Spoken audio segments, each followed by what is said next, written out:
Exam पर आज है 7 अक्टूबर 2023 और आज जितने भी करंट अफेयर के प्रश्न बन सकते हैं उन सभी प्रश्नों को हम इस वीडियो में डिस्कस करेंगे। तो आप वीडियो को बिना स्किप किए शुरू से अंत तक देखिएगा। तो चलिए शुरू करते हैं। आज का पहला प्रश्न है हमारा, हाल ही में किसे Tata literature lifetime achievement award से सम्मानित किया गया है? Option A CS Lakshmi, option B doctor Nitya, option C Bombay Jayashree, option D इनमें से कोई नहीं। तो Tata literature lifetime achievement award से जो सम्मानित किया गया वह किया गया है CS लक्ष्मी को। ठीक है, और ये हैं आपकी CS लक्ष्मी। ठीक है, बात करते हैं इनके बारे में। CS लक्ष्मी के रूप में जन्मी तमिल लेखिका, यानी कि ये तमिल लेखिका हैं। ठीक है, तमिल लेखिका अंबाई को, इन्हें अंबाई भी कहा जाता है, को प्रतिष्ठित Tata literature lifetime achievement award से सम्मानित किया गया है। यह सम्मानित पुरस्कार भारतीय लेखन और साहित्य की दुनिया में निरंतर और उत्कृष्ट योगदान की मान्यता में प्रस्तुत किया जाता है। ठीक है, अगला प्रश्न है हमारा, हाल ही में भारत का पहला सोलर साइकिल ट्रैक कहाँ बनाया गया? Option A Karnataka, option B Agra, option C Hyderabad, option D इनमें से कोई नहीं। तो भारत का पहला सोलर साइकिल ट्रैक जो बनाया गया है वह हैदराबाद में बनाया गया है। ठीक है, कहाँ पर? हैदराबाद में। तो अब बात कर लेते हैं इसके बारे में कि ये दुनिया का पहला साइकिल ट्रैक है या दूसरा है। ठीक है, तो हैदराबाद में देश के पहले सोलर रूफ साइकिलिंग ट्रैक का उद्घाटन शहरी विकास और राज्य नगर प्रशासन मंत्री तारकरमा राव ने किया। ठीक है, अब ये जो सोलर साइकिल ट्रैक है ये दुनिया का दूसरा है, यानी और भारत का पहला। तो जो पहला साइकिल ट्रैक था वो कहाँ पर था? विश्व का पहला solar panel cycling track south Korea में सियोल से बुसान शहर तक बना हुआ है। और जो दूसरा साइकिल ट्रैक है वह हेल्थवे नाम का यह इनोवेटिव ट्रैक विश्व स्तर पर अपनी तरह का दूसरा ट्रैक है, यानी कि हमारे भारत के अंदर स्थित हैदराबाद में है। ठीक है, अगला प्रश्न है हमारा, हाल ही में डॉल्फिन दिवस कब मनाया गया है? Option A 5 October, option B 4 October, option C 3 October, option D 2 October. तो जो डॉल्फिन दिवस मनाया गया है हाल ही में वह मनाया गया है 5 अक्टूबर को। ठीक है, 5 अक्टूबर को। बात करते हैं इसके बारे में। भारत में प्रतिवर्ष 5 अक्टूबर को राष्ट्रीय डॉल्फिन दिवस मनाया जाता है। राष्ट्रीय डॉल्फिन दिवस मनाने की घोषणा केंद्रीय पर्यावरण एवं जलवायु परिवर्तन मंत्रालय द्वारा मार्च 2022 में की गई थी। इस प्रकार वर्ष 2023 में दूसरा राष्ट्रीय डॉल्फिन दिवस मनाया जा रहा है। ठीक है, अगला प्रश्न है हमारा,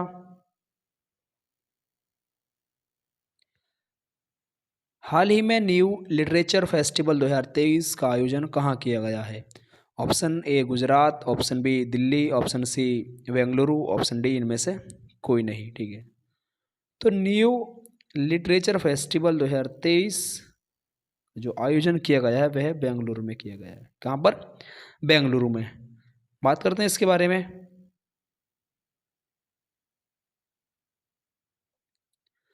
न्यू लिटरेचर फेस्टिवल 2023 का आयोजन 7 और 8 अक्टूबर 2023 को बेंगलुरु के येमलूर में न्यू अकादमी में होने वाला है, यानी कि आज से ये शुरू होगा और कल तक चलेगा, यानी कि 7 और 8 अक्टूबर को। ठीक है, और होगा कहाँ पर? ये बेंगलुरु के येमलूर में और न्यू अकादमी में होने वाला है। ठीक है, इस वर्ष इस कार्यक्रम का theme what is childhood without stories है।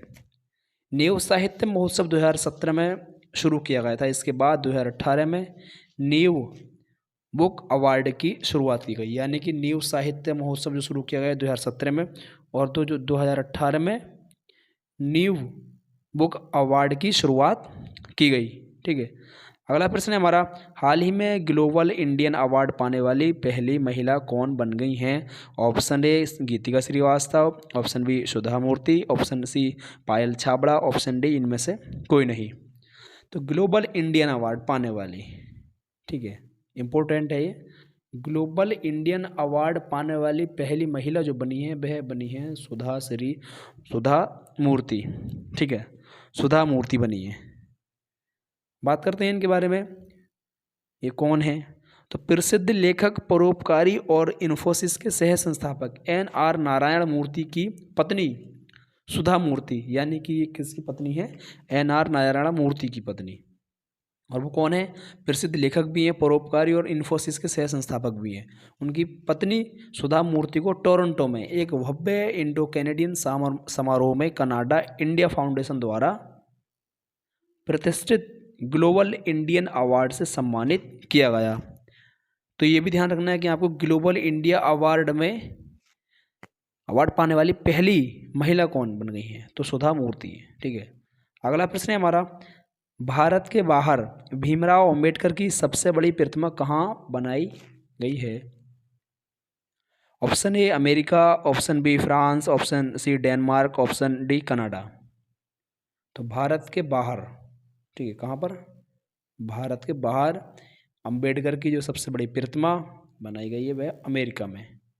ठीक है, अब इसका नाम क्या है, इसकी कितनी ऊंचाई है, कहाँ पर बना है, किस शहर में बना है, ये बात करते हैं।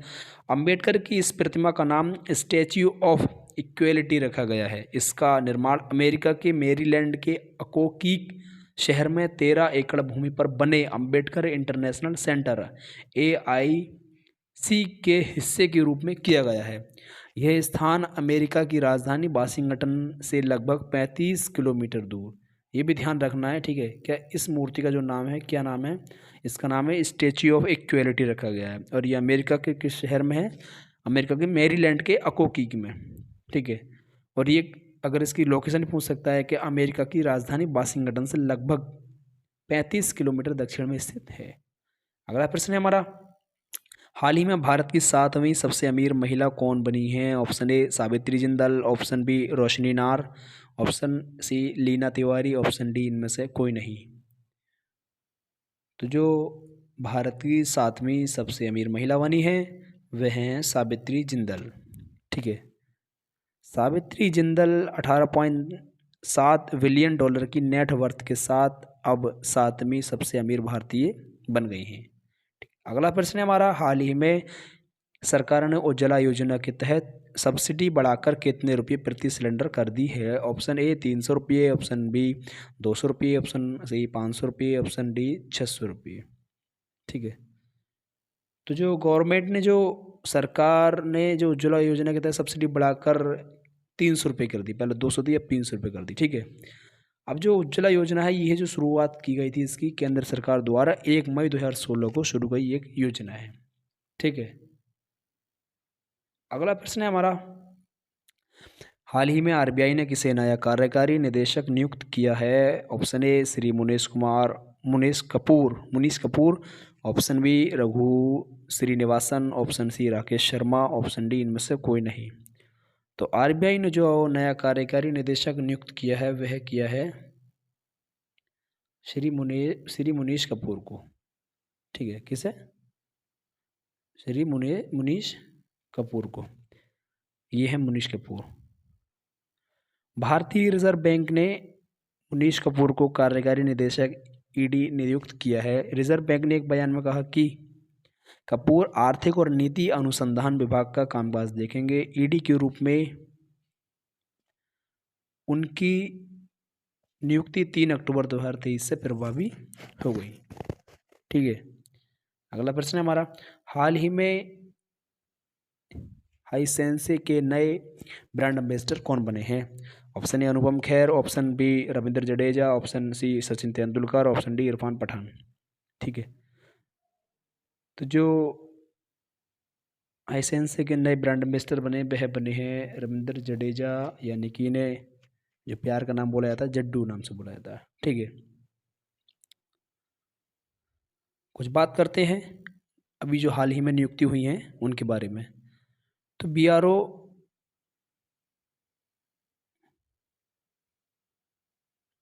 देखो, BRO के जो नए चीफ बने हैं वह बने हैं रघु श्रीनिवासन। कौन है,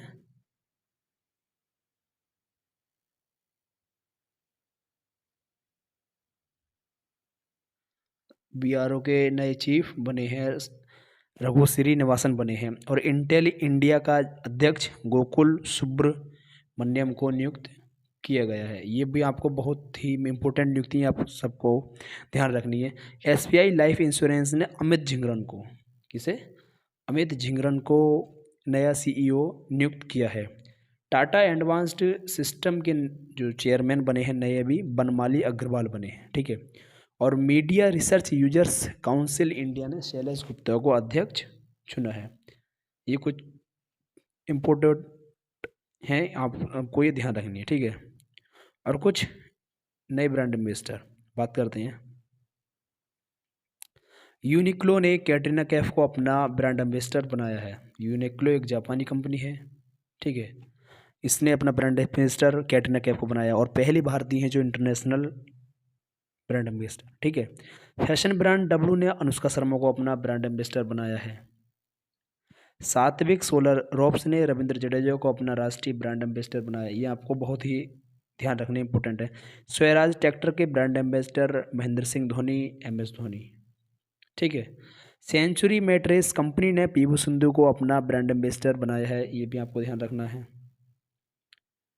और इंडियन ऑयल ने संजीव कपूर को अपना ब्रांड एम्बेसडर नियुक्त किया है, ठीक है।